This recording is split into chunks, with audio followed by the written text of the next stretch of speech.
Hola, ¿qué tal? ¿Cómo les va de nuevo? Bueno, ustedes ya me conocen, mi nombre es Ernesto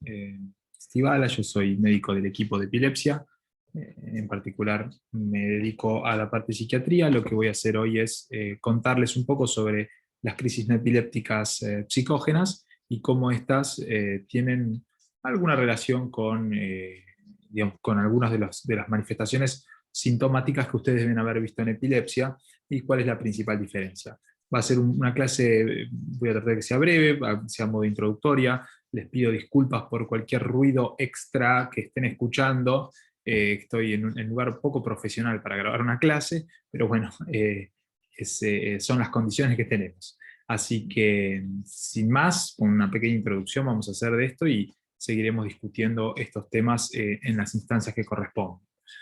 En particular, cuando nosotros hablamos de crisis no epilépticas psicógenas, ustedes van a ver que yo lo voy a usar la abreviación PNES, ¿sí? O PNES, en las distintas diapositivas que les voy a mostrar. Es el acrónimo digamos, para la traducción en inglés, que significa crisis epilépticas, crisis no epilépticas psicógenas. Esa sería la idea. Pero cuando ves PNES es sinónimo de crisis no epilépticas psicógenas y básicamente ¿qué son? Un cambio,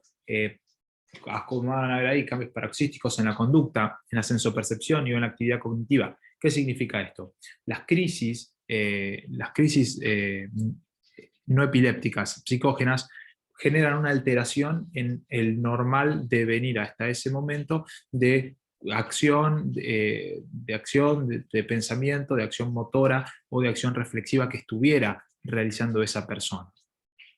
En ese sentido pueden ser parecidas a crisis parciales, ¿sí? Como las que tienen los pacientes con epilepsia, o crisis generalizadas, donde quizás vemos sea una u otra situación que van a predominar manifestaciones de tipo motor o manifestaciones de tipo más bien cognitivos, vamos a decirles, donde pareciera que hay una ruptura de contacto con el medio. En general, entonces, parecieran que pueden ser crisis epilépticas, pero si bien hay algunos signos semiológicos que ustedes van a aprender a reconocer, sobre todo seguramente en las clases en particular de epilepsia, y los cuales vamos a profundizar después en instancias posteriores dentro de esta clase, vamos a ver que las manifestaciones digamos, somáticas, ¿sí? Motoras, mejor dicho, de estas crisis no epilépticas psicógenas, tienen algunas diferencias que pueden hacer sospechar que sea más este diagnóstico y no una crisis epiléptica per se. Entonces, más allá de esta diferencia semiológica que en realidad es orientativa, lo que yo les decía, pero que no nos puede definir el diagnóstico, lo que sí va a delimitar mucho cuál es, digamos, la diferencia entre una crisis epiléptica y una crisis no epiléptica de origen psicógeno, van a ser los hallazgos que uno obtenga mediante el video electroencefalograma. El video electroencefalograma, entonces, como ustedes ya deben saber, es un registro continuo de la actividad, ¿sí? Habitual a nivel encefálico, que se registra mediante electrodos, y que ante una crisis de origen epiléptico se pueden ver cómo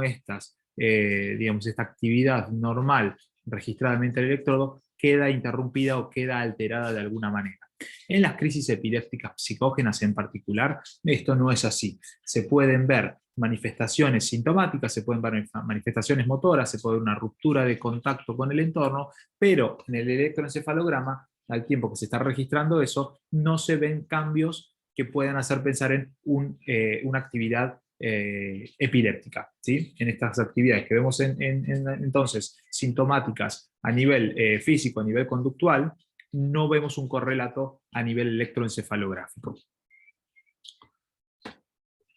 Cuando les pongo situaciones, quiero decir situación actual, estado del arte, no sería en particular, pero decía, bueno, ¿cómo estamos en cuanto a las crisis epilépticas, no epilépticas psicógenas? Bueno, en los propios lugares especializados en epilepsia, como puede ser el Servicio de Neurociencia del Hospital El Cruce, y otros centros más, pero simplemente para hacer referencia a alguno que les sea familiar, podemos llegar a encontrar hasta un 30% de pacientes que presentan una signo-sintomatología a la cual hay que establecer un diagnóstico diferencial, si estamos hablando de una crisis epiléptica o crisis no epiléptica psicógenas, que puede llegar hasta el 30%. Hasta entre un 25 y un 30% de los pacientes que vemos regularmente en la unidad, entonces pueden llegar a ser crisis no epilépticas psicógenas. Fíjense la alta diferencia que hay en sexos, 70-80% del sexo femenino, y esto tiene, digamos, no puedo establecer una causalidad, pero sí puedo establecer, digamos, coincidencias, vamos a decirlo así, entre las formas de manifestación de estas crisis no epilépticas psicógenas en el sexo femenino con algunas otras manifestaciones que tienden a predominar en el sexo femenino, como por ejemplo los diagnósticos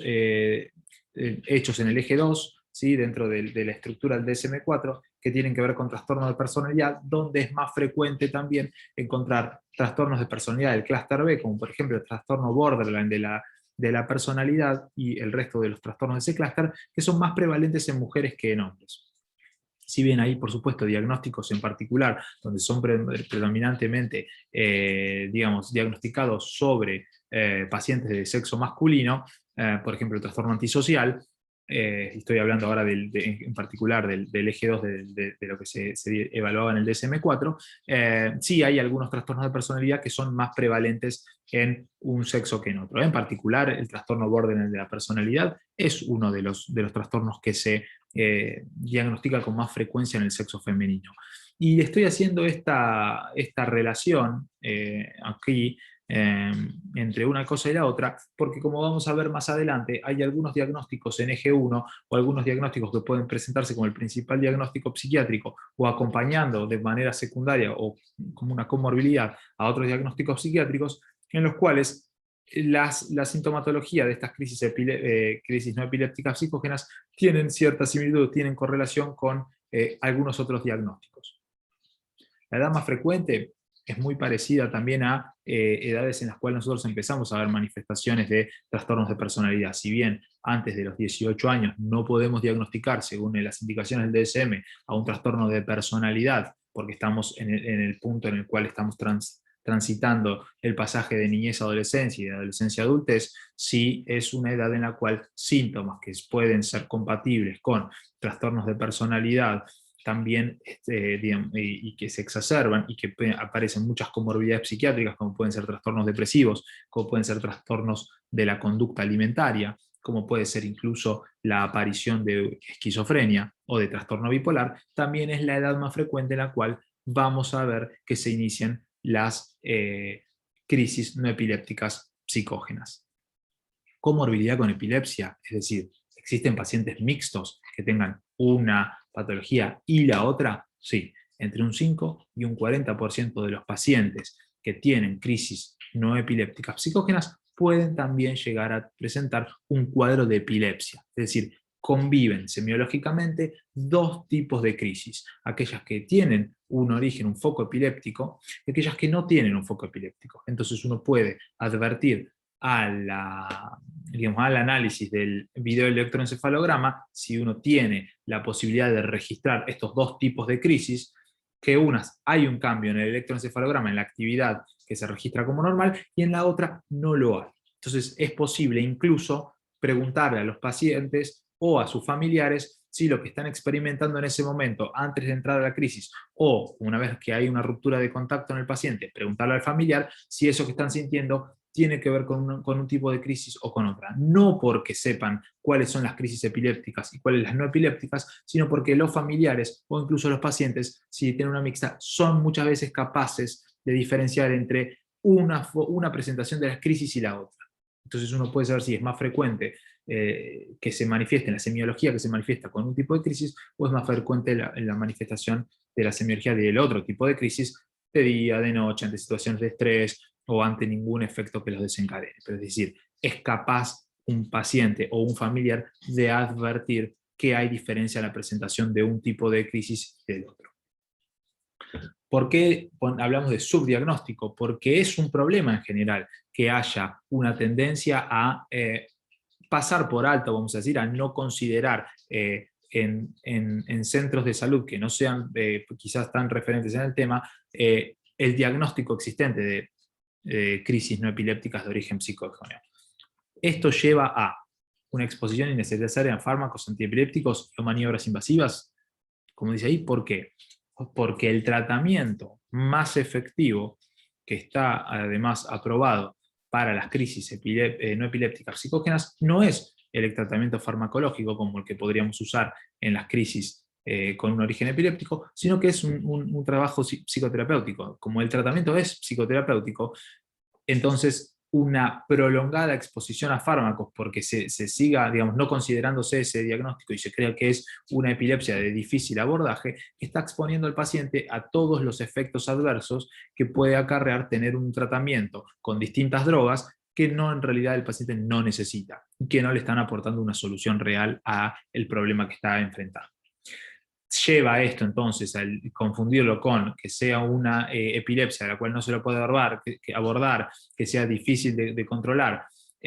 a utilización de distintos fármacos, ¿sí? Y entonces esto ahí, si bien en la diapositiva les puse utilización de nuevos fármacos antiepilépticos, lo que quiero referir es que pasan por distintos esquemas terapéuticos tratando de encontrar algún fármaco que sea efectivo, y eso lleva a costos no solo económicos mayores, sino también a nivel de salud por el tipo de efectos adversos y los cambios que tienen que hacer y las consecuentes limitaciones en la vida diaria que pueden aparecer en el paciente ante la aparición de los efectos adversos de medicaciones que en realidad no necesitan.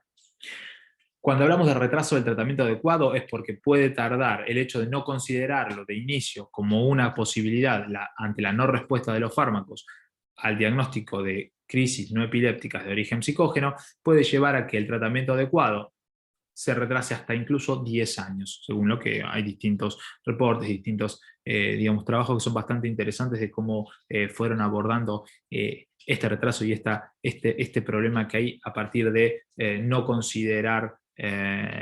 digamos, en la cabeza ya de nosotros como agentes de salud, no considerar quizás todo lo que deberíamos a este diagnóstico para tratar de identificarlo. Y por supuesto, imposición de estigma, restricciones del estilo de vida del epiléptico, lo que significa es el paciente que vive creyendo que tiene una epilepsia, que no la puede resolver, que es una epilepsia fármaco-resistente, que no tiene forma de curarla, en realidad termina adoptando un tipo de vida que podría resolverse o podría evitarse si se diagnosticara a tiempo y se empezara el tratamiento adecuado, porque es el tratamiento al cual respondería la patología. Entonces rápidamente podríamos abordar las limitaciones en la calidad de vida y las consideraciones propias sobre cómo se siente el paciente en base a sus capacidades, su desarrollo personal y su desarrollo en un contexto social. ¿Cuáles son las diferencias a nivel semiológico? Bueno, por un lado vamos a tener crisis psicógenas en el cuadro a la izquierda y por el otro lado a la derecha van a ver quizás sobre las mismas categorías qué está pasando con las crisis epilépticas. Si bien yo les voy a hablar en particular de las crisis psicógenas, ustedes pueden ir comparando todo el tiempo con las crisis epilépticas para ver dónde está la diferencia. Cuando vemos una crisis psicógena, lo que estamos viendo en general son tipos de manifestaciones, ¿sí? Semiológicas en las cuales el paciente empieza a ingresar en ese estado de ruptura de contacto o de iniciación de actividad paroxística a nivel motor o a nivel cognitivo de forma gradual. El paciente cambian las expresiones faciales, cambia el tono muscular, cambia la posición en la cual se ubica, y entonces uno puede ver cómo el paciente está ingresando en un estado distinto al cual estaba previamente, porque quizás si lo estamos en una consulta charlando, vemos que el paciente de repente empieza a hacer un cambio. Los factores precipitantes son muy frecuentes porque muchas veces vemos que los pacientes tienen un mayor número de crisis psicógenas en cercanías a algún evento que puede ser traumático o en cercanías a momentos que son esperables, pero que son difíciles de sobrellevar por el paciente. Puede ser en un momento donde hay una gran tensión en el trabajo, que quizás sabe que cada 2 meses se entregan los informes y tiene que atravesar una situación de estrés porque quizás tiene que trabajar más horas de lo normal o tiene que estar en mayor comunicación con su jefe, sabe que eso es así, está adaptado de alguna manera en el plano consciente, pero de todas maneras esas situaciones de mayor exigencia, de mayor nerviosismo, pueden llevar a que se desencadene una crisis o un mayor número de crisis que lo habitual. pacientes a veces que no pueden encontrar un correlato, decir, sí, yo me pongo más nervioso cuando duermo poco, yo me pongo más nervioso cuando tengo que entregar un trabajo, yo me pongo más nervioso cuando me quedo solo en mi casa, y eso después termina generándome más crisis. Así, hay pacientes que lo pueden identificar, hay pacientes que no lo pueden identificar, un estresor claro, y sin embargo está. Es decir, hay pacientes que pueden decir, bueno, a veces tengo más crisis que otras veces, y sin embargo no sé por qué. Eso no significa que no haya un estresor claro, sino muchas veces es que el paciente no los puede identificar, ¿sí? En cuanto a lo que vemos, digamos, más a la cuestión de signos que uno puede ver en cuanto a las crisis psicógenas, vamos a ver estos movimientos que son asimétricos, que son asincrónicos, que pareciera que tienen un propósito, que en general tienen más que ver con movimientos espásticos hacia adelante, donde hay mucha actividad que podría coincidir, digamos, digamos, más parecido a lo que sería una crisis epiléptica digamos, que tome a nivel del lóbulo frontal. Entonces el tipo de movimientos son más característicos por ahí de una patología de ese tipo, si bien por supuesto no tiene ese correlato neurobiológico, el del un foco epiléptico a nivel frontal, ¿no? Pero sí es más parecido a ese tipo de crisis en cuanto a la forma de movimiento del cuerpo, la forma de movimiento de brazos, ¿sí? Y pareciera a veces que tienen algún propósito, porque el paciente, si bien pareciera que tiene una ruptura de contacto, que sea total o que sea parcial con su medio, a veces pareciera responder y a veces pareciera que hay alguna función. Como si nos ponemos un poco, digamos, suspicaces, como si quisiera estar actuando o quisiera estar tratando de comunicar algo, llamar la atención de alguna manera con ese tipo de movimientos espásticos que realiza. Opistótonos, ustedes saben, ese es un aumento en el tono de ciertos grupos musculares, lo cual genera una gran contracción del cuerpo, una gran rigidez que es muy difícil de, de ayudar al paciente a que ceda, digamos, resiste mucho el movimiento que uno quiere hacer a nivel muscular para ayudarlo a incorporarse, por ejemplo, o ayudarlo a que digamos, evite quizás en sus movimientos lastimarse. Y es frecuente el movimiento de cefálico de un lado a otro, de manera parecida a como que estuviera, digamos, de forma incontrolada, alternadamente moviéndose ante un estímulo que quisiera cancelar. ¿Sí? Como cuando tenemos un estímulo molesto que queremos cancelar y que no podemos, y que pareciera que es un movimiento similar a ese. También es frecuente todo lo contrario, que el paciente quede totalmente, digamos, pérdida del tono muscular y que se precipita sobre el suelo de manera, digamos, abrupta, o incluso parálisis, que pareciera que queda totalmente duro, y también está resistiendo, genera gran oposición cuando uno intenta generar un movimiento con los miembros. La duración de estas crisis psicógenas suele ser prolongada. En general, nosotros tenemos crisis epilépticas que no duran más de 3 minutos. Es lo general, digamos. En general son segundos y pueden durar hasta 2 minutos, un poco más, pero las crisis psicógenas suelen durar más. Tienen un mayor tiempo en el cual hay una gran, digamos, es muy florida la manifestación, digamos, motora que pueden hacer estos pacientes, y que después incluso tardan bastante en volver digamos, de terminar con la crisis y volver en sí. Pero una vez que vuelven, la verdad que la forma de volver es bastante más parecida a despertarse de un sueño, como bueno, ya está, ya se me pasó, listo, que por ahí lo que podría pasar con pacientes con epilepsia. Es frecuente que haya otras manifestaciones, además de los movimientos motores o de la ruptura de contacto. Puede haber gritos, puede haber llantos, puede haber, digamos, una descarga que pareciera que el paciente está largando todo lo que tenía contenido a nivel, digamos, afectivo durante esas crisis. En cuanto a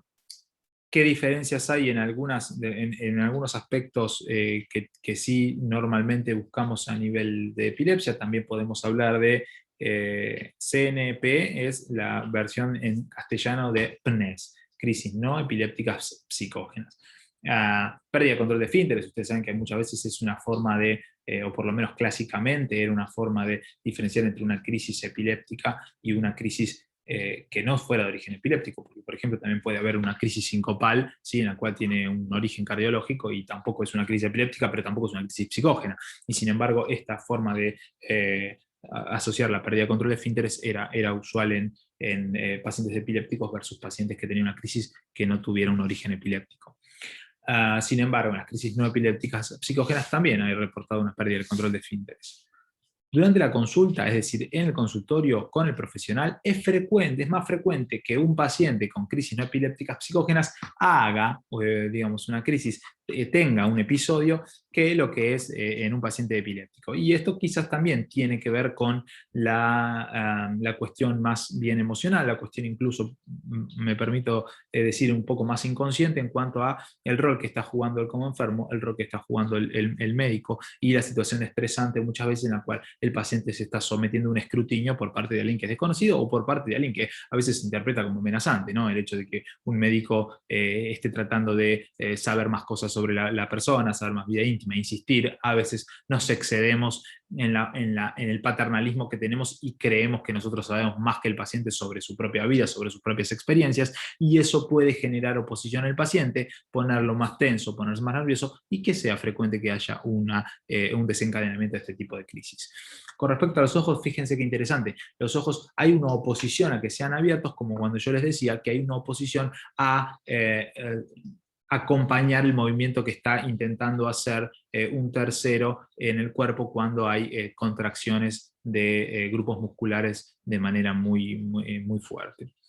Las lesiones son menos frecuentes porque pareciera incluso que de alguna manera se trata de evitar. Esto es, lesiones en el medio de una crisis, poner la mano dentro de la hornalla, digamos,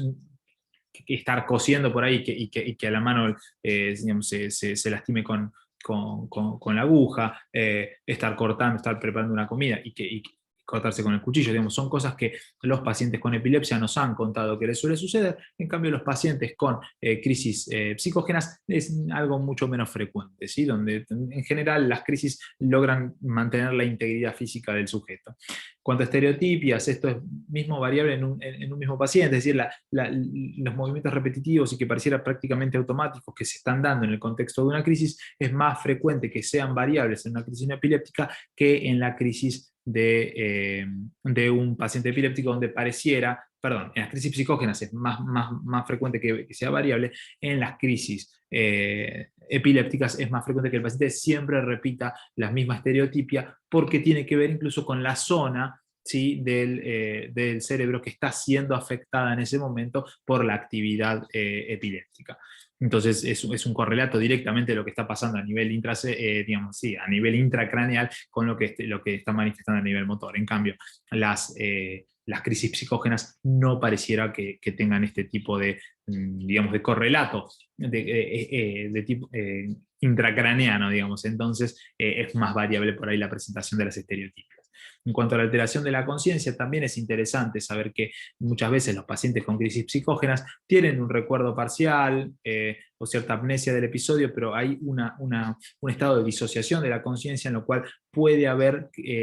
situaciones en las cuales tomen algo de eso, lo traigan de nuevo a la consulta o utilicen alguna de las cosas que parcialmente creen que pasa, parcialmente creen que están experimentando y que lo pongan en juego, digamos, en el momento en que uno hace una entrevista y escucha cómo detallan ellos el malestar que sienten. En psiquiatría, que era algo que yo les había dicho antes, hay patologías que pueden ser clasificadas como predominantemente de crisis no epilépticas o psicógenas, en las cuales vamos a ver un trastorno conversivo, un trastorno disociativo, pero también hay otras patologías donde aparecen crisis no epilépticas de origen psicógeno, que pueden ser en otros trastornos como el de simulación, el trastorno facticio, ¿sí? Y hay otros trastornos somatomorfos en los que puede aparecer. En particular, hoy nos vamos a concentrar en el trastorno conversivo y en el trastorno disociativo, porque son los más frecuentes que nosotros vemos en los pacientes que evaluamos en la unidad de video del Servicio de Neurociencia del Hospital del Cruce, y ahora les voy a mostrar también por qué en particular esos son los más frecuentes. Pero si bien lo que yo les mostraba antes era una lista de diagnósticos en los cuales la manifestación de crisis psicógenas aparece como un signo típico de ese trastorno, es decir, que el trastorno principal que el paciente está llevando es alguno de los, digamos, está llevando adelante, que el paciente ha desarrollado y que está sufriendo, es uno de los que les mostraba antes, también puede ser que a veces las crisis no epilépticas psicógenas tengan que ver con un trastorno psiquiátrico que sea comórbido de un trastorno psiquiátrico principal. En este caso, podemos verlas como comórbidas en un trastorno afectivo, en un trastorno de ansiedad, en el trastorno de estrés postraumático o de psicosis. Son todos trastornos que ustedes ya conocen porque los hemos repasado un poco en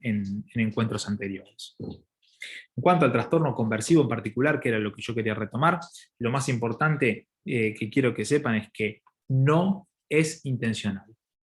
El paciente no está simulando tener una crisis epiléptica. El paciente no es consciente de que lo que está viviendo es, digamos, se va a desencadenar en el momento. Es decir, es una manifestación cuyo origen quizás todavía no tenemos muy claro, pero que no significa que el paciente esté simulando o quiera, digamos, una cosa por otra. Empiece a encontrar el beneficio secundario de tener epilepsia y lo siga perpetuando de manera voluntaria. Los síntomas o déficits que afectan al trastorno conversivo en particular son manifestaciones motoras. En trastornos conversivos vemos crisis no epilépticas psicógenas en las cuales predominan manifestaciones motoras. Estos momentos en los cuales el paciente cuando está entrando en una crisis tiene movimientos espásticos, desorganizados, variables, ¿sí? Y que parecieran incluso que sugieren una enfermedad neurológica. Pero no hay ninguna causa médica por fuera de este trastorno que explique este tipo de crisis que el paciente manifiesta. Repito, tanto el trastorno conversivo como el trastorno disociativo no son caracterizados por una simulación o un intento de engañar a los profesionales de salud de parte del paciente. Es algo inconsciente.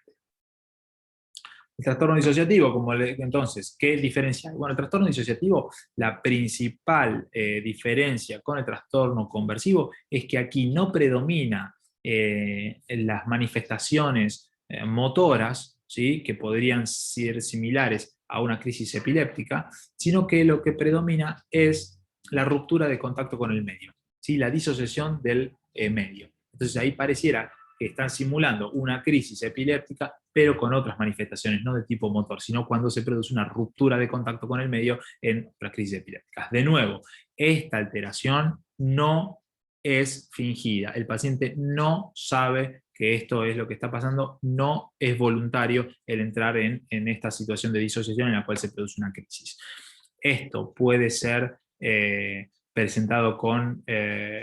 muchas veces asociado uno con el otro, entonces vemos que las distintas crisis, tanto sean disociativas como conversivas, pueden estar simultáneamente en el paciente y alternarse una manifestación con la otra. Es decir, puede haber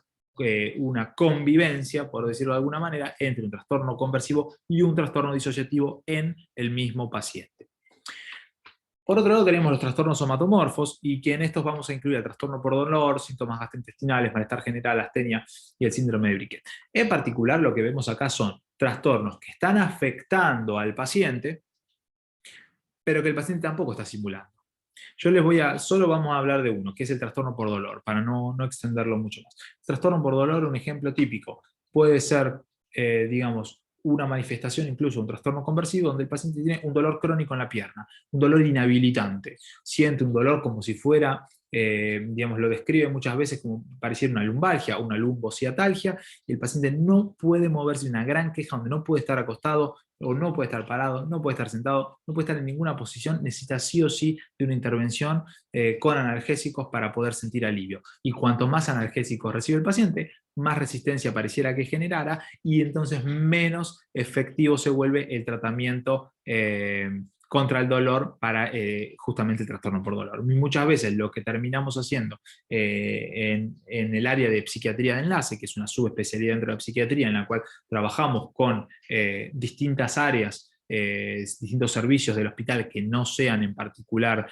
salud mental, entonces es trabajar con el servicio de neurología, con el servicio de clínica médica, con el servicio de cirugía. Muchas veces cuando hay una consulta de algún trastorno por dolor en el cual se le hizo toda la batería de estudios localizar el punto donde puede haber una hernia lumbar, donde puede haber una lumbocetalgia, donde puede ser un dolor neurítico. Se prueba de todo, no funciona nada y muchas veces terminamos encontrando la solución a partir de utilizar un antipsicótico atípico como es la olanzapina, una dosis cercana a los 10 a los 20 miligramos, y vemos que el dolor empieza a disminuir a partir de esta intervención terapéutica. Eso está descripto y pareciera que es una manifestación de un trastorno somatomorfo, un trastorno por dolor, pero también está descrito que esas pacientes tienen algunos rasgos a nivel de personalidad que son similares a los que puede presentar una persona con un trastorno conversivo. Y hay un rol que juega una entidad como es el trauma en el desarrollo de este tipo de patologías, ya que hay, digamos, el porcentaje de pacientes que tienen crisis no epilépticas psicógenas y que cumplen criterios para un trastorno de estrés postraumático es bastante alto, oscila entre el 30 y el 50%. Entonces, quizás el origen de esta manifestación esté asociada a la vivencia de un trauma. Por lo menos es coincidente, digamos, en un gran porcentaje de pacientes, una entidad y la otra. Y entonces es como en algunos autores llegan a proponer en el siglo XX que la disociación pueda funcionar como un mecanismo psicopatológico en el cual se está defendiendo del trauma, una forma de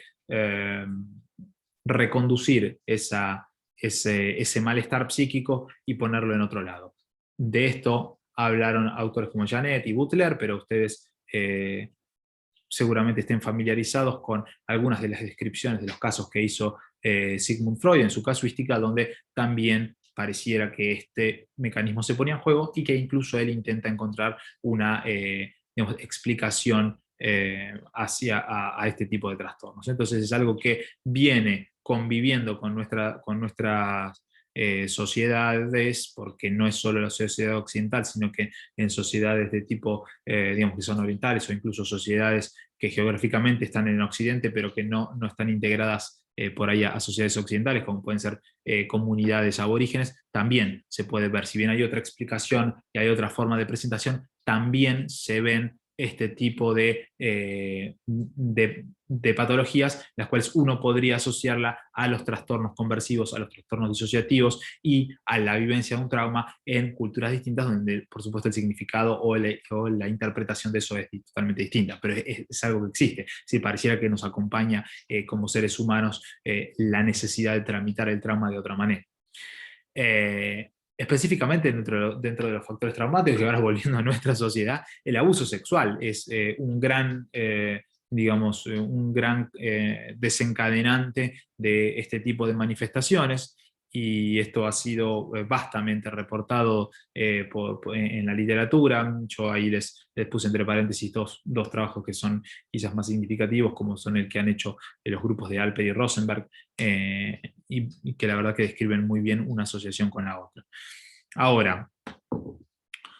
para finalizar, yo quiero dejar en claro algunos tips de las cosas que les dije. Ustedes van a ver que esto tiene que ver con presentaciones sintomáticas que pueden ser similares a la de epilepsia, y que lo lógico es tener la tendencia a hacer un diagnóstico diferencial entre una crisis no epiléptica psicógena y una crisis con un origen epiléptico. El estudio que nos permite hacer esa diferencia es el video electroencefalograma, donde no hay, durante una crisis psicógena, no hay un registro electroencefalográfico que acompañe, que sea coincidente con esas manifestaciones que estamos viendo. Y por otro, eso es una parte de lo que quería que se llevaran. La otra es que el tratamiento principal es la psicoterapia. No hay medicación específica desarrollada o recomendada para los trastornos que incluyan crisis no epilépticas psicógenas. Y por otro lado, el paciente no está fingiendo, el paciente no inventa esto como puede ser un trastorno facticio. El paciente no es consciente de la situación que está atravesando, que no tiene un origen epiléptico, y por lo tanto las intervenciones de los equipos de salud mental que trabajamos en el diagnóstico de estos pacientes, cuando recibimos el informe de que los pacientes no tienen un correlato epiléptico y por lo tanto son crisis de origen psicógeno, digamos, nos convoca a nosotros como equipo de salud mental a hacer una intervención en la cual expliquemos de forma clara y precisa al paciente que aquello que entendía como explicación a su malestar hasta ese momento no es tal, y que no es un paciente que tiene epilepsia, sino que esas crisis son psicógenas, imagínense la carga que puede llegar a representar que uno le diga a alguien que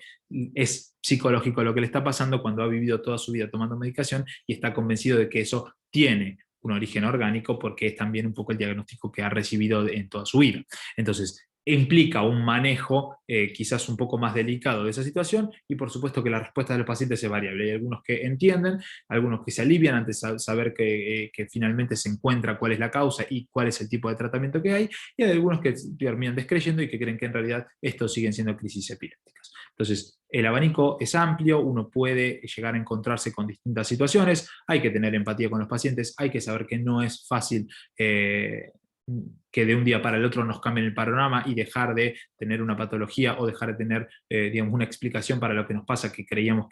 que la teníamos hasta ese momento. Nada más, vamos a seguir profundizando en las instancias correspondientes, y cualquier duda estamos en contacto. Muchas gracias por su atención.